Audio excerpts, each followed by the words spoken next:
روحیں کہاں جاتی ہیں؟ یعنی نکل تو گئی روح، اب روح کہاں جائے گی؟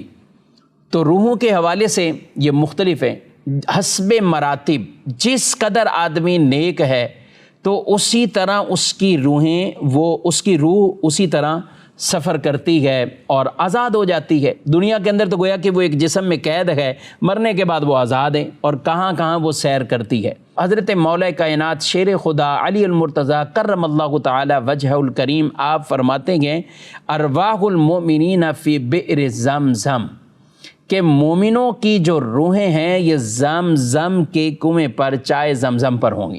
بعد نے یہ فرمایا کہ ان الروح اذا خرج من الجسد کان بین السماء والارض، تو وہ زمین اور آسمان کے درمیان ہو جاتی، وہ زمین اور آسمان کے درمیان اور جسم کی طرف بھی لوٹتی ہے، لیکن زمین اور آسمان کے درمیان اسے کہا گیا کہ وہ گویا کہ رہتی ہے۔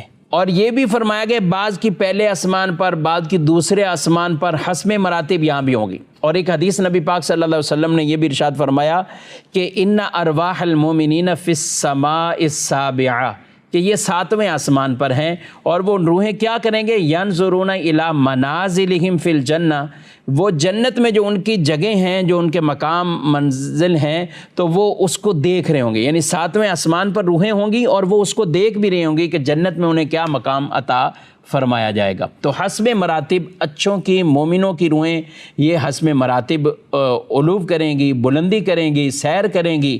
اور سنن ابو داؤد شریف کی حدیث نبی پاک صلی اللہ علیہ وسلم نے تو یہاں تک بھی ارشاد فرمایا وہ جو روح ہے وہ ایک پرندوں کی صورتوں میں، یہاں تک کہ پرندے جس طرح اڑتے ہیں تو وہ پرندے کی طرح وہ بھی اڑیں گے، یہاں تک کہ جنت میں جا کر جنتی پھل وہ کھائیں گی، جنتی پھل کھائیں گی، جنتی نہروں سے پئیں گی۔ یہ روحوں کے مقامات کو بیان فرمایا گیا۔ اور بعض روایات کے اندر شہداء کی روحیں وہ پرندے جیسے ہیں، اڑتے ہیں، تو اسی طرح ان کی روحیں بھی وہ اڑتی ہیں اور وہ سیر بھی جنت کی کرتی ہیں۔ تو مسلمان کی روح آزاد ہو جاتی ہے اور وہ سیر بھی کرتی ہے۔ یہاں تک ارشاد فرمایا اذا مات المومن، جب مومن مرتا ہے، یخلی سربہ یسرح حیث شاء، تو پھر اس کے راستے کھول دیے جاتے ہیں، اس کی راہ کشادہ ہو جاتی، کھول جاتی ہے اور جہاں چاہے وہ سیر کرتی ہے۔ یہ مومن کے لیے ہیں۔ کافروں کے لیے تو یہ فرمایا گیا کہ یا تو اس کے جو ہے وہ مرگٹ پر یا اس کی قبر پر، یا جو برہوت نامی کنواں یمن کے اندر ہے وہ اس کے اندر اس کی روحیں قید کر دی جاتی ہیں، محبوس کر دی جاتی ہیں۔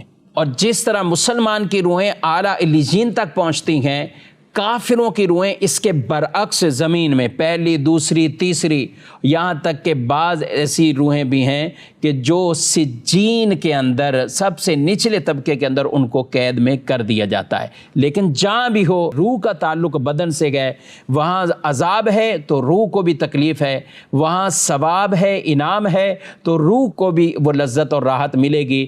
مومن کی روح کو لذت ملے گی، راحت ملے گی، کافر کی روح کو تکلیف ملے گی، اذیت اور عذاب ہوگا۔